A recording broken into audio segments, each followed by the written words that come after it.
Welcome along to Man in the Mirror. It's Hayden Williams here. Thank you so much for joining me. Man in the Mirror is a podcast where each week I talk to a male guest about their life, about work, about some of those key items on their bathroom shelf, and we talk self-care, self-image, and what they really think about the man who looks back at them in the mirror. Now, this week, I'm recording this intro late at night because I was in town today recording the episode itself in Soho with Jan Vilhelm Ahlgren, who, along with his wife Stina Seger, is one of the co-founders of BIBBI Parfum. Now, you may, if you're a keen fragrance aficionado, you might have recognised in his name there, Vilhelm. Now, Jan was the original founder of Vilhelm Parfumerie, a brand he left a few years ago. But more recently, he set up, with his wife Stina, set up BIBBI Parfum.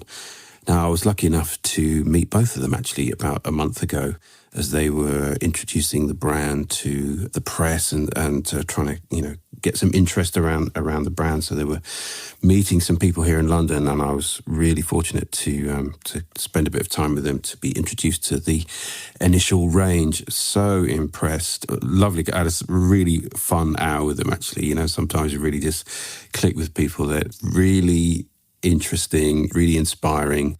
And it was amazing to hear about the sort of genesis and the birth of this brand new fragrance company. But I asked Jan if he would come on the podcast. He kindly agreed. Originally, we were going to do it remotely, but actually it worked out really well because Stina and Jan were back in London this week. So I took the opportunity to go into Soho today to meet Jan, to hear much more about the brand and a bit more about his story, and to do it in person, which was great. It always seems to work really well when you can look into the whites of someone's eyes. And he's a really interesting character, lots of fun, very charismatic, tall Swedish ex-model, very unassuming and certainly no airs and graces and a real sort of glint in his eye and a real charm.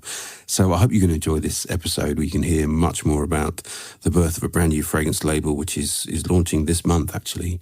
And I got the chance to try one of the fragrances. Well, I've got to try and smell a few of them last month, but the one that really connected with me was called Ghost of Tom, which actually features in the Liberty Advent calendar. So lots of people will get to experience it this Christmas, but it's a beautiful fragrance, and it's one that actually my wife and I are both sort of fighting over at home and both adoring, and I think it's going to be a massive success. So I think you can enjoy this. It's Jan Vilhelm Ahlgren, who is the co-founder of BIBBI Parfum, with me, Hayden Williams, on Man in the Mirror. Here we go. Welcome along to Man in the Mirror. It's Hayden here, and I'm delighted to say I've come out of the home studio again, and I'm in Soho, and I'm here with Jan Vilhelm Ahlgren, who is one of the co-founders of BIBBI Parfum. Hi, Jan. How are you? Hello, hi, Hayden. I'm very good, thank you. It's always very nice to see you. Well, this is the second time we've met, and I had such a lovely meeting last month, I think it was, and I was introduced to the BIBBI brand, which is yourself and your wife, Stina. And I was sort of, there's the range, I think, is opened with 6 fragrances, is that right? It opens with 9. Oh, 9? Yeah, but we presented 6 Oh, okay. because we have 3 more to come that we felt are more for spring. Right. So we wanted to have another chance to meet you, so we showed you the other 3. So we just presented 6. So there was 6 to come, and they're launching this month, which is October 2023.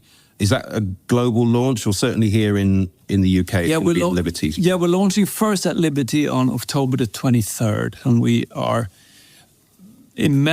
so excited about this launch, obviously. Yeah. Oh, and there's such a beautiful range of fragrances, which we will get into talking a bit more about. But I wonder if we can start. I think it was always nice to find out a bit more about the guest and their background, and maybe listeners can detect a slight accent. And Jan is Swedish origin. Yes. So I wonder what part Sweden played in your interest in fragrance. And I haven't been to Sweden, but I'm sort of imagining, open spaces and very green. Was Sweden a big part of your interest in the world of fragrance? And do you have some memories from from your childhood that inspired your interest to get involved in the industry?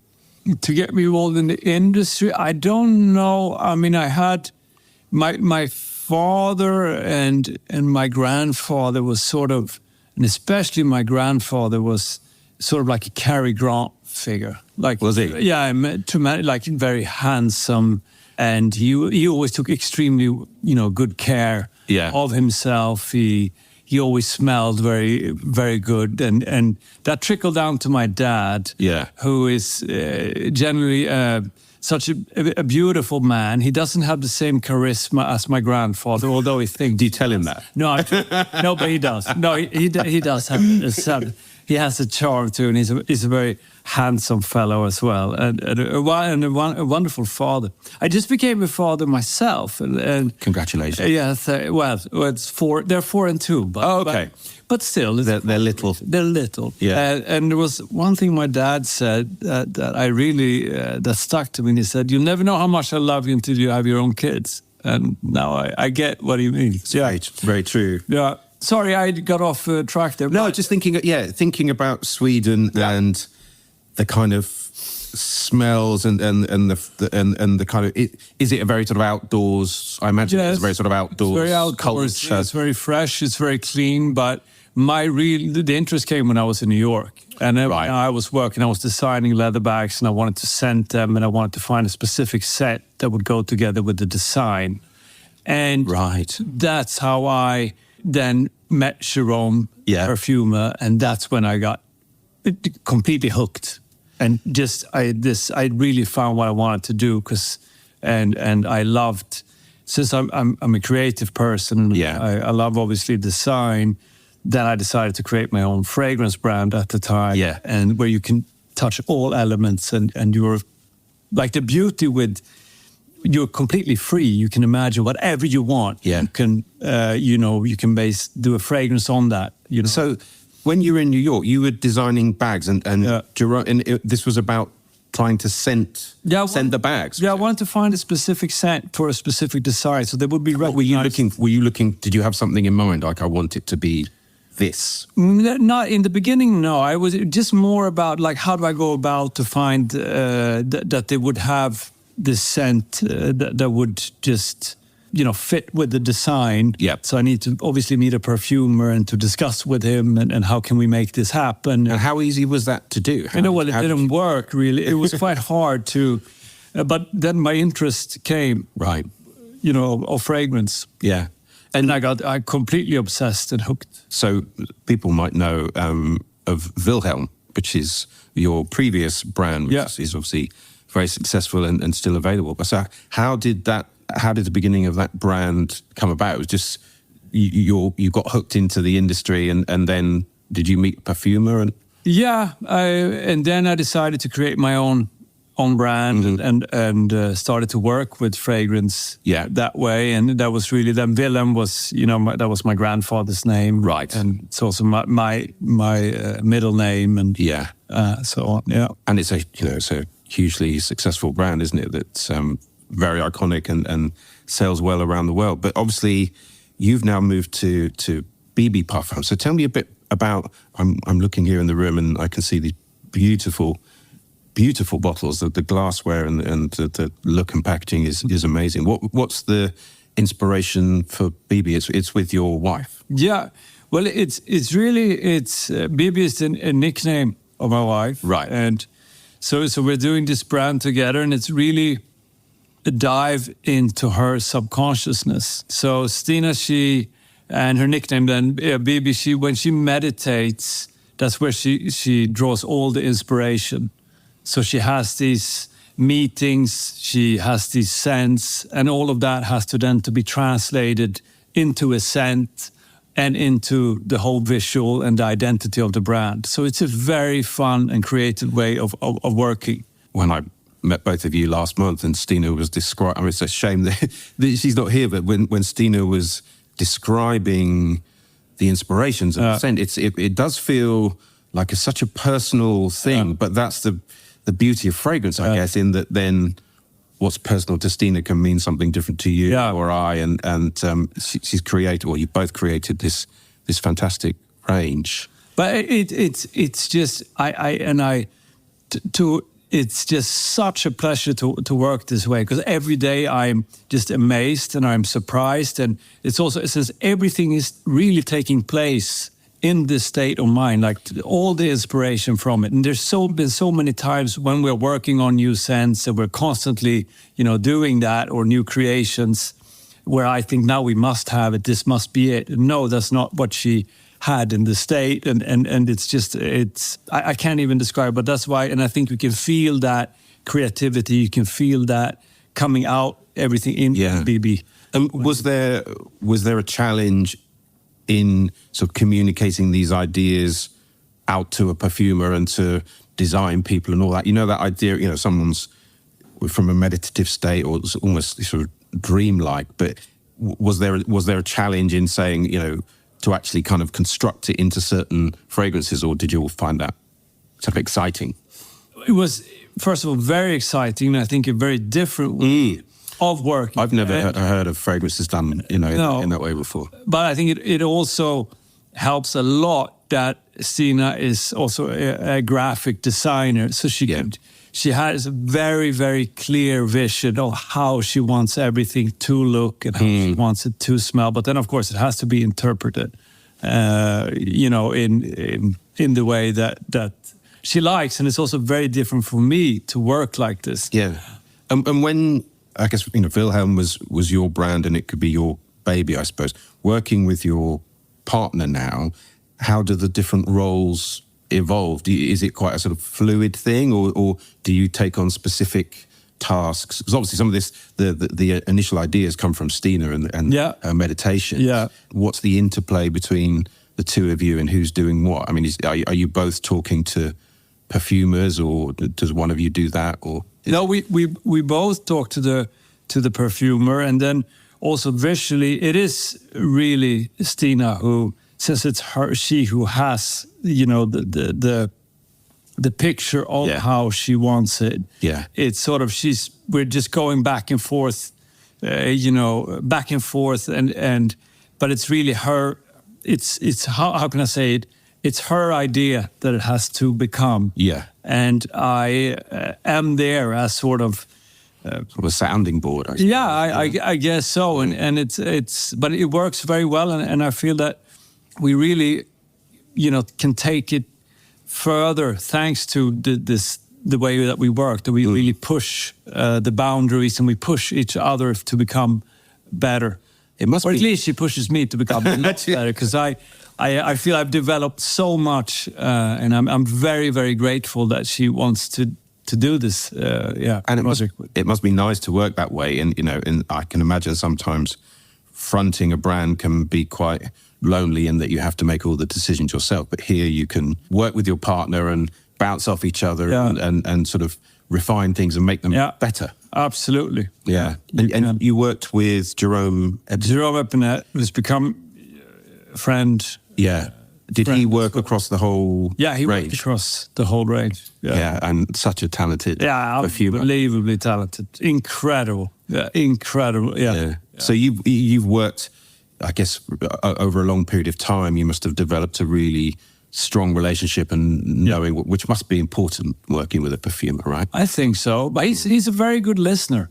Yeah. Incredibly good listener. And he's not, and he dares to, that's, I would say, he's bold, in many ways. And he, to work with me, my head goes in every direction. I mean, it's my creative process is different in that way than Stina's. I mean, I always had these imaginary meetings that I'm making up.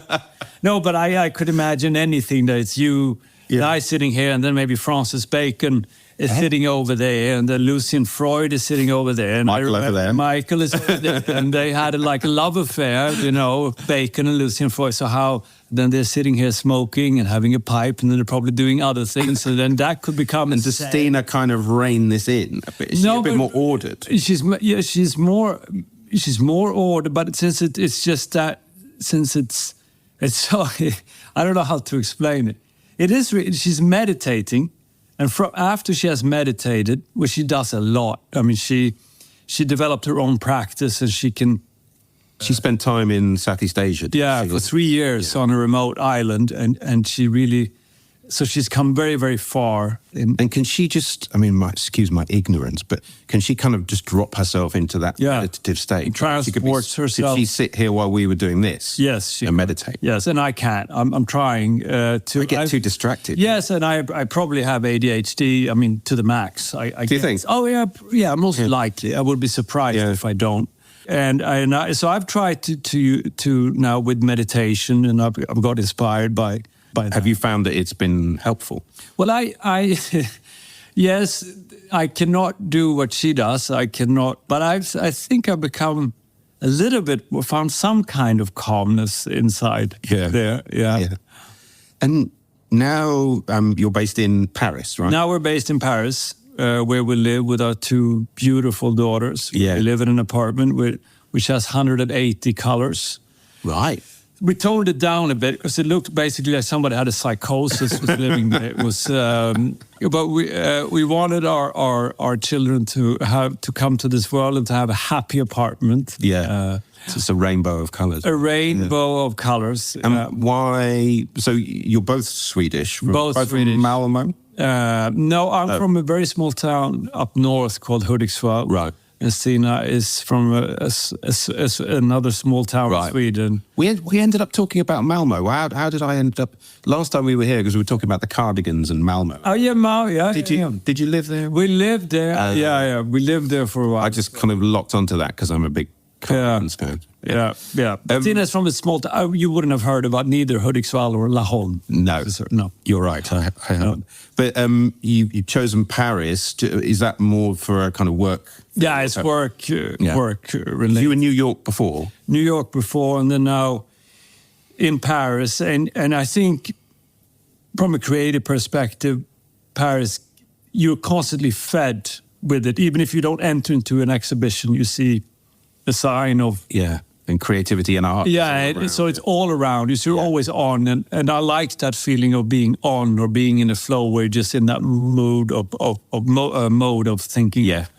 It must be the best city for that, I think. Yeah, I think so, yeah. Yeah. I think it is. And you, in your past, you did some modelling and things. So I guess there was travel with that, and you've been in New York and originally Sweden. Is travel important to you both? Do you enjoy that, or you feel quite sort of settled now? Well, I think I enjoy more traveling alone than with the 2 small toddlers, because that's a whole other experience. People on the plane hating you. Yeah. And you always get completely stressed out. But that's when you need to meditate. That's when you definitely need to meditate. But I guess, do you still have to do some traveling for?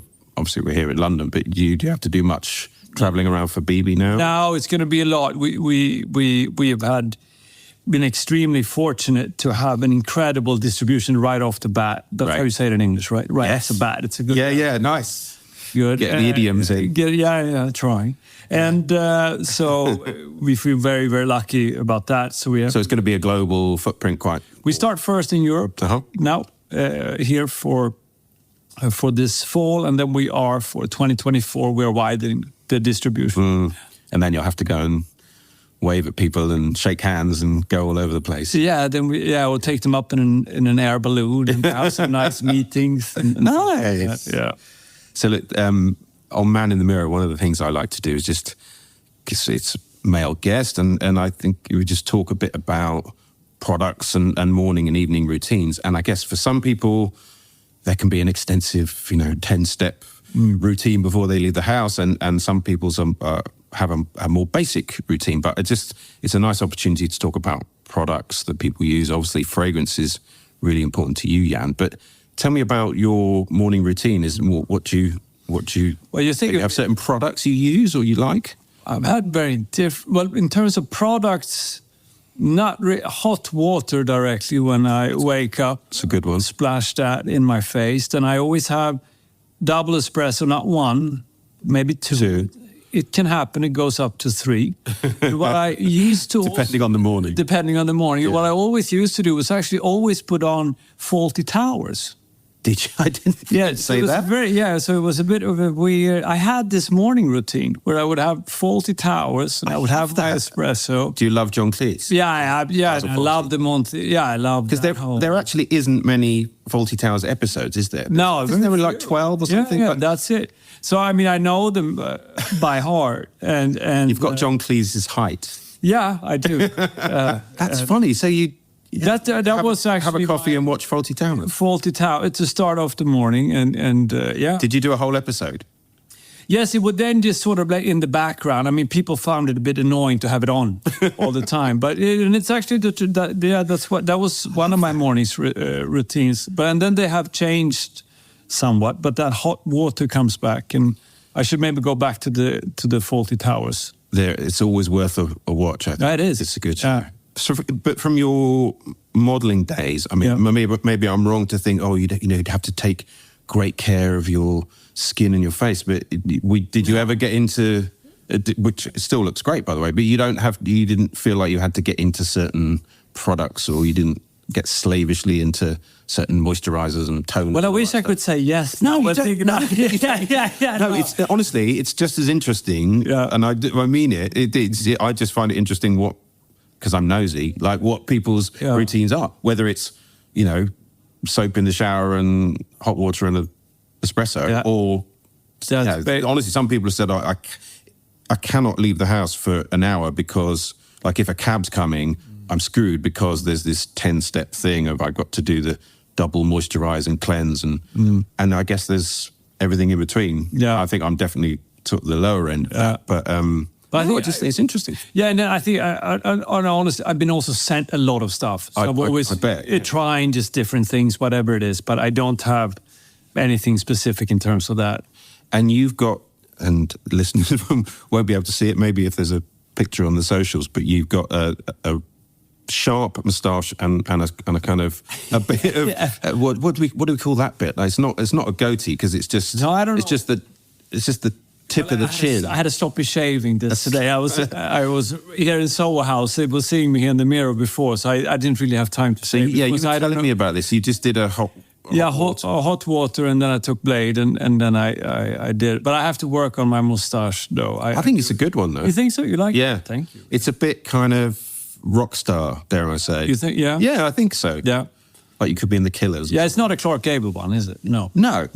But it's good. It's working really well. Okay, good. Talking about BIBBI and the brand, so it's out this month. Yeah. Tell me 23rd of October. 23rd of October.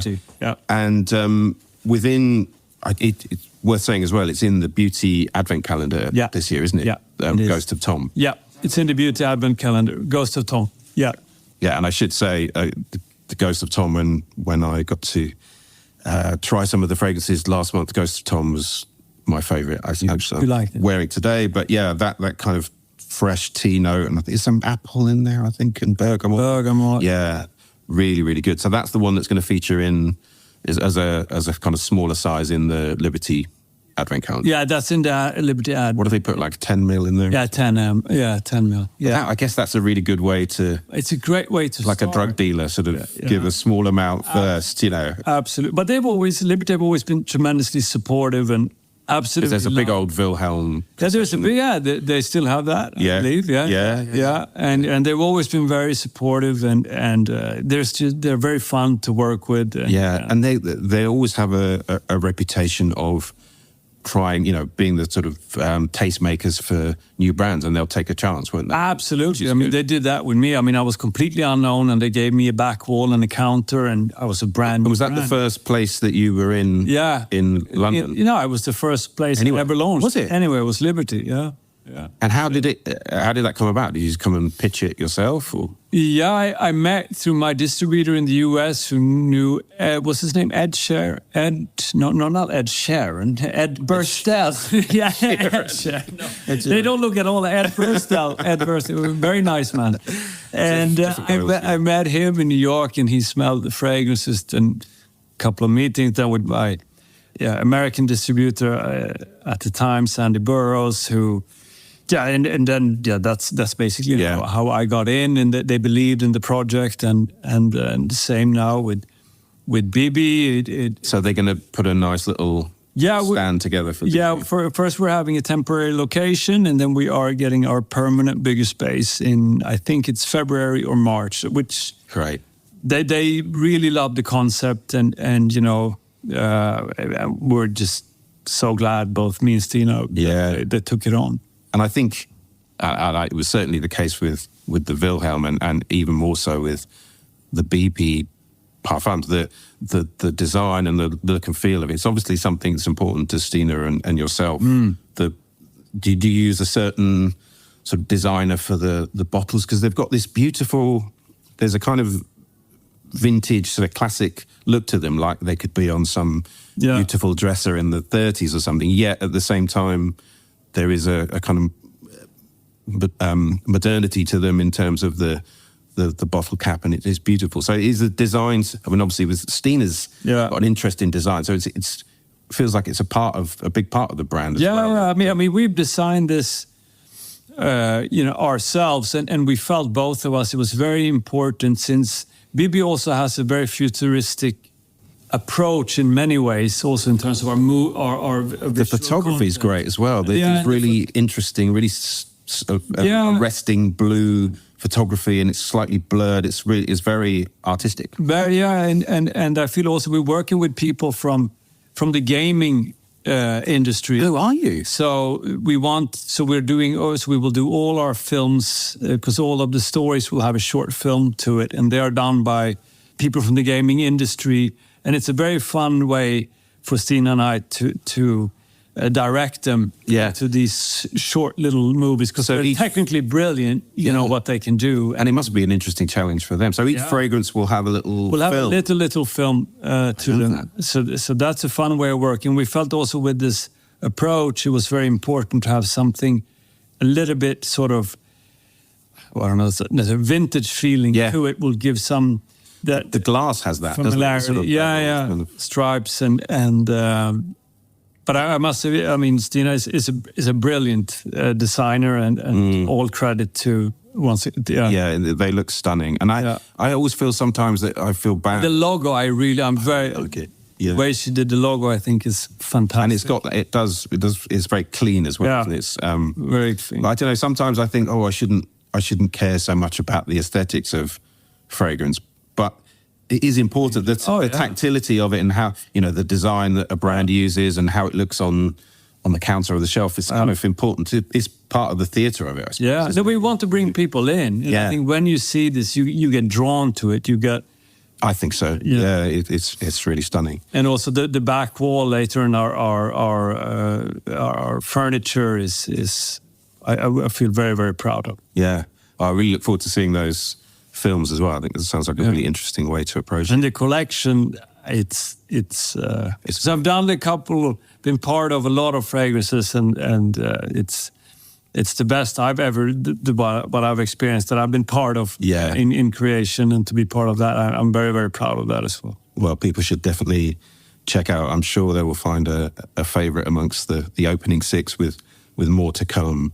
Jan, the name of the podcast is Man in the Mirror, and part of it is I suppose a little bit about self-care and self-image. So I wonder, when you're having this very brief moment of getting ready in the morning, what do you think about your appearance? What do you think when you look in the mirror, when you look at yourself?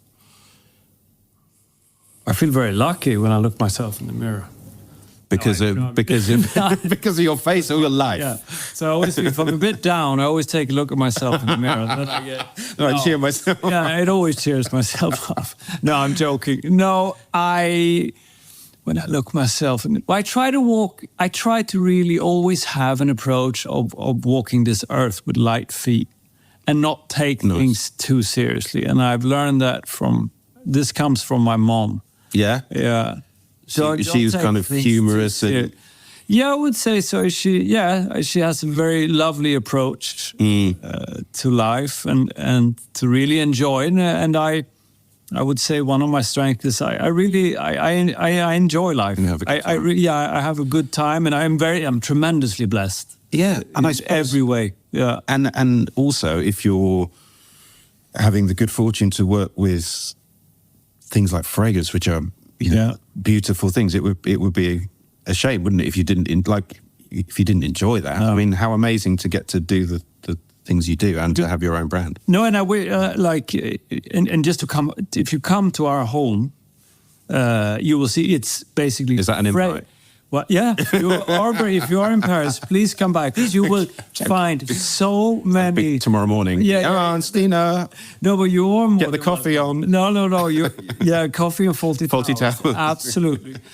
But you will see there is just everywhere in the whole apartment. Always you see small fragrance lab samples. Yeah. Blotters everywhere with notes written on them, but constantly. And we are really a perfume fragrance family, and and I love that. This is what I love to do, and I learn every day, and to just be part of thinking about new scents or what you can do and what works. Visual works with that scent, and now this way of working with Stina that just. So it's always going to be different level. Yeah. So I'm just extremely fortunate.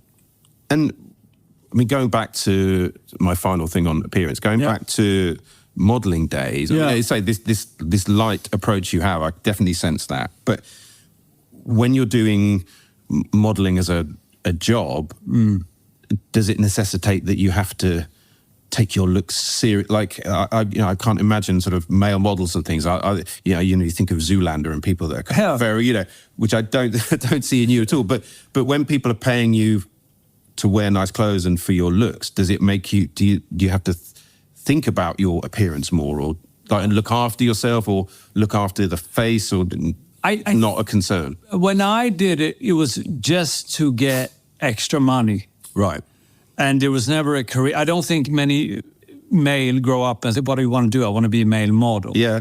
I don't think that, but it was just a good way of getting extra cash. So Was that in New York? This was in Paris. In Paris, okay. That was actually, this is a long time ago. And then, so it allowed me to do design projects and I worked some with interior design and so on. And it was just a good extra income. And then I was lucky enough to get booked on some big jobs. That was fun, but there was nothing serious about it whatsoever, no. But I guess it's another life experience where you can get to meet different people and network and things can happen, right? Photographers and creators. So for no other reason, that's great. No, it was fantastic. Yeah. I loved it was great. And I had no bad experience. It was just fun. And I was a little kid. I shot with, Claudia Schiffer, and you work with all these amazing photographers. Yeah. And well, that alone, just to see the creative process with other models or photographers. Yeah. And I met most of them, and a lot. How old were you? When I started? I did some often, 21 maybe. Yeah. So did you leave home and go to Paris to do that, or were you doing something? Well, I had a scholarship. I was supposed to go to school in the US. I had a scholarship. You had to go to college and to study what? I had actually a golf scholarship. So I played golf. It sounds like interesting life. Yeah. So I was going to go to college after school in Sweden, and then I got picked up by an agency, and you're 20, 21, and it was quite fun. You're a young guy, and I thought it was great. And then I stayed, and then I discovered other, that I loved other things like interior design. So was that your route into where you initially started talking about bags and to clothes and leather bags and so on? Yeah.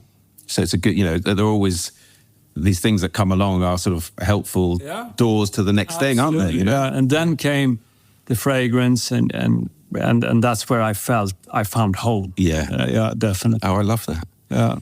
And finally, I always ask my guests about what makes them happy. And I think we've talked a lot actually about the things that make you happy. But I wonder just to conclude, what are the things that bring you joy apart from Basil Fawlty? It will be Manuel. Okay. Well, it's just to wake up with my family, with my 2 daughters and my wife. Yeah. Simple as that. Yeah, simple as that. Makes me just a day with them and with family. Simple as that. Well, it's been such a pleasure. Thank you for spending some time to tell me a bit more about the range, which here in the UK certainly is going to be in Liberty later this month. And if you're lucky enough to get a Liberty Advent calendar, you will find Ghost of Tom as a trial size there. But do come and experience the full range of 6 in Liberty. And of course, it'll be on the BIBBI website. And I'm going to put more information in the program notes on the podcast so you can find out more where to find them and some of the things that Jan talked about. So Jan, thank you so much for your time, and lovely to see you again. Yeah, take care. Thank you. Thank you. Huge thanks to Jan for joining me. I appreciate how busy he must be, and Stina, in the run-up to the launch of BIBBI Parfum, and it was amazing that he made some time to chat with me today on Man in the Mirror. I think it's always really interesting, isn't it, when there's a husband and wife combination, they're working on a brand together, and the different things that they bring to it. I must say, I've never heard of fragrances having the inspiration of meditation and the ideas that come to Stina while she's meditating. I'd certainly never heard of that before, but it feels like a really sort of fertile and a really interesting way to come up with fragrance notes and ideas. And honestly, the opening range is so strong, and I'm sure if you love your fragrance, you will find something amongst that opening range of 6. And as Jan said, there's more to come next year. But for me, Ghost of Tom with that tea note and bergamot and apple, really stunning. And it's one that seems to get compliments on when I wear it. It's certainly got a bit of strength to it, but it's a beautiful fragrance that my wife and I are loving very much. So look, I hope you enjoyed hearing about BIBBI Parfum. It launches in Liberty, as Jan said. I think it's October the 23rd, which is in a couple of weeks. So that's when it officially launches in Liberty. And if you want to find out more about the brand, you can find them on Instagram. They're at bibbi.parfum. That's BIBBI Parfum, PARFUM. So bibbi.parfum on Insta. And their website is bibbi-parfum.com. So BIBBI-PARFUM.com.